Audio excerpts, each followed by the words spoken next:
మన ప్రభువును రక్షకుడైన యేసు క్రీస్తు అతి శ్రేష్టమైన నామాన్ని బట్టి ఈ ఉదయకాల హోసన్న దైవ సందేశాలు అనే వాక్యాన్ని వింటున్న దేవుని బిడ్డలను మీకు శుభం కలుగునగాక. నా దేవుని సన్నిధి మిమ్మల్ని దీవించునగాక.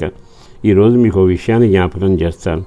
పరిశుద్ధ గ్రంథంలో లేఖనాల ప్రకారం కీర్తనాకారుడు రాసిన మొదటి అధ్యాయము 3వ వాక్యంలో మీ కార్యము సఫలమవుతుంది అని రాయబడింది.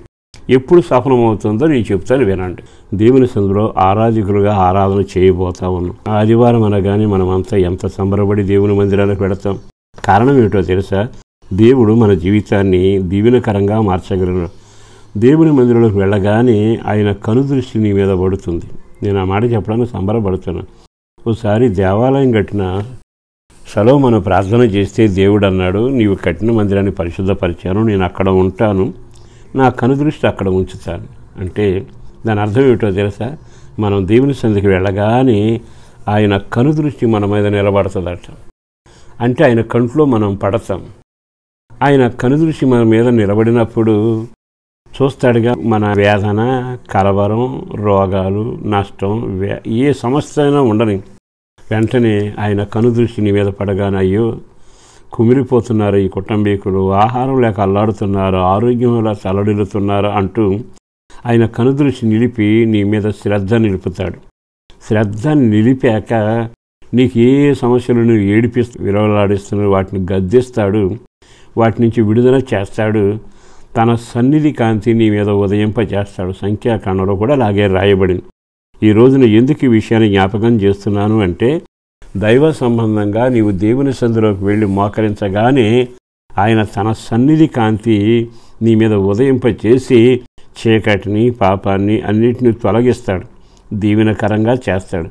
ఒక పక్కేమో దృష్టి నిలిపి కార్యం చేస్తాడు, రెండవది సన్నిధి కాంతి నీ మీద వేసి చీకటిని, బాధలను, బంధకాలను అవన్నీ లయపరచబడి నీ ముఖం ప్రకాశించేటట్టుగా ఆయన చేయటానికి ఇష్టపడతాడు తన కాంతి చేత. మూడవది, ఆయన చెయ్యి చాపి నిన్ను ఆశీర్వదిస్తాడు. అంటే ఆ తర్వాత దేవుని ఆశీర్వాదం నీ వెనక, నీ ముందు నడుస్తూ ఉంటుంది. తర్వాత నువ్వు ఎప్పుడైతే వాక్యం విని వాక్యానికి అప్పగించుకుని వాక్యానుసారంగా నడవడం మొదలు పెడతావో, నీవు చేయునదంతయు సఫలమవుతుంది. నీవు చేయునదంతయు సఫలమవుతుంది. అబ్బా, ఎంత బాగుందండి! అంటే మనం దేవుని మందిరానికి వెళ్ళటం వలన చేసేదేమో సఫలమవుతుంది, ఆయన సన్నిధి కాంతి మన మీద ప్రకాశిస్తుంది, ఆయన సన్నిధిలో నువ్వు ధ్యానిస్తూ ఆయన వాక్యానుసారంగా నడుస్తుంటే ఆయన ఆశీర్వాదం నీ తల మీదకి వస్తుంది. అన్నిటికంటే నీ మీద ఆయన దృష్టి నిలిచి ఉంటుంది. నిజంగా ఇది మామూలు విషయం కాదుగా. తెలియని వాళ్ళు ఏం చేస్తారో తెలుసా? సన్నిధికి వెళ్ళరు. ఆరాధన ఆదివారం ఒక్కరోజైనా సెలవు లేకుండా ఎట్లా ఇంట్లో పడి ఉందాం అనుకుంటారు. వండుకు తినడం మంచిదేమో కానీ, విశ్రాంతి అవసరమేమో కానీ, మిగిలిన పనులు చేసుకునే టైం ఏమో కానీ, సకల దీవెనలు పొందకపోతే, ఆయన ముఖకాంతి నీ మీద పడకపోతే, ఆయన దృష్టి నీ పిల్లల మీద లేకపోతే, నీ తల మీద ఆశీర్వాదం రాకపోతే, నువ్వు చేసేది కలిసి రాకపోతే, ఇక ఎంత ప్రయాసపడినాక మళ్ళీ సోమవారం నుంచి చెమటలు పట్టడమేగా. పరుగులు తీస్తూనే ఉంటావు, ప్రయాసతోనే ఉంటావు, కన్నీళ్లతోనే ఉంటావు, నా రాత అనుకుంటూనే ఉంటావు. పెద్దవాడిగా, ఓ సేవకుడిగా సలహా చెబుతూ మిమ్మల్ని బ్రతిమలాడుతున్నాను.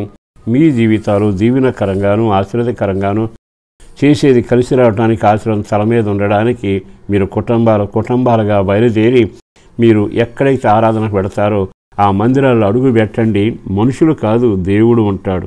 మనుషుల మాట కాదు, దేవుడు మాట్లాడతాడు. ఆ వాక్యాన్ని వినాలి.